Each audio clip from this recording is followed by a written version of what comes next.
Thank you, Chairman. Thank you to the four of you for coming on out here today. Comptroller Gold, I just want to start with you. You answered a number of questions about Royal Liberty Financial. You referenced, the review of national bank charter process. It's a fair process. A manual about 131 pages that you're citing. I guess I just wanted to ask here: is there a formal policy at the OCC requiring enhanced scrutiny when a foreign state official is involved that could very well undermine U.S. national security priorities? I just want to hear from you just what is in process and what is formal right now. Sir, I think in accordance with our existing licensee policies, we would pursue a risk-based approach around this. So I would refer you to that, and I'd be happy to look at it and get back to you. I know you've, I think, sent some recent letters to me on that, so happy to follow up with you. I would like to follow up. Just from my knowledge, does the staff that reviews the national bank charter process, do they have top secret security clearance and access to intelligence analysis? So there are some officials within the OCC who do.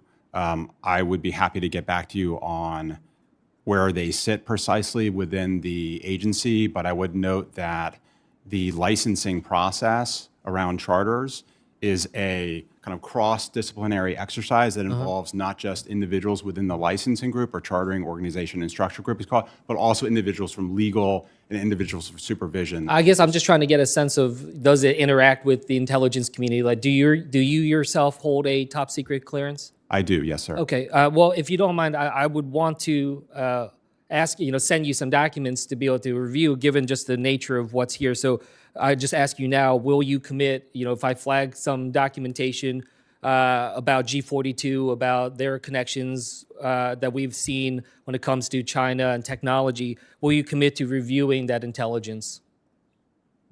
If it's relevant to the licensing process, yes. Okay, thank you. Mr. Hill, Chairman Hill, I guess I want to just turn to you here. We have had conversations about the Bank Secrecy Act, talked about our mutual support for this. Does that still stand? Yes, sir. And ensuring bank compliance with the BSA is a top supervisory priority for the FDIC. Is that correct? Yes, we also are working hard with the Treasury Department and the other banking agencies on a number of reforms to the Bank Secrecy Act program. But throughout that process, the overall objectives will remain the same. The FDIC's own IG last year released a statement and said, quote, "It's important for the FDIC to ensure that it has examination processes and examiners with the requisite skills to assess financial crimes and sanctions, risk posed by banks, third-party affiliations." Do you agree with that assessment? Yes. I guess I just want to ask you, when we've seen large number of staffing cuts at the FDIC, I think upwards of 1,300 employees. Do you know how many of those 1,300 employees terminated at FDIC worked on BSA, AML supervisory issues? I don't, but I suspect the number would be very small, but can get back to you on that. Yeah, if you can get back to me, because I guess what I'm just trying to figure out here is, do we have more or less examiners assigned to BSA, AML now compared with a year ago before the staffing cuts? Do you know that off the top of your head? I don't, but I would say just as a general matter, the number of reductions to safety and soundness examiners, which I would include financial crimes in that broader rubric, was very small. That was not an area that we generally targeted for reductions. Well, look, I want to make sure that and I'm hoping to continue to get your support to make sure we are staying strong on this, given the amount of challenges and threats we face. So will you commit to following up with me on that? Yes. Vice Chair Bowman, I just wanted to turn to you. Two of your colleagues, Chair Powell and Governor Lisa Cook, are facing investigations or litigation. Are you concerned about the impact that this has on the credibility of the Federal Reserve?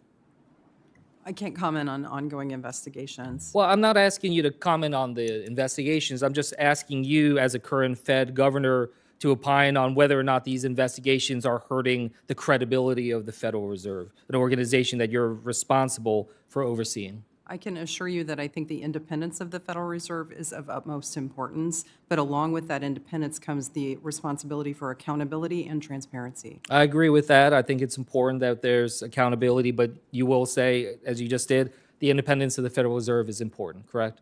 It's critically important. Thank you. And with that, I yield back. Thank you, sir.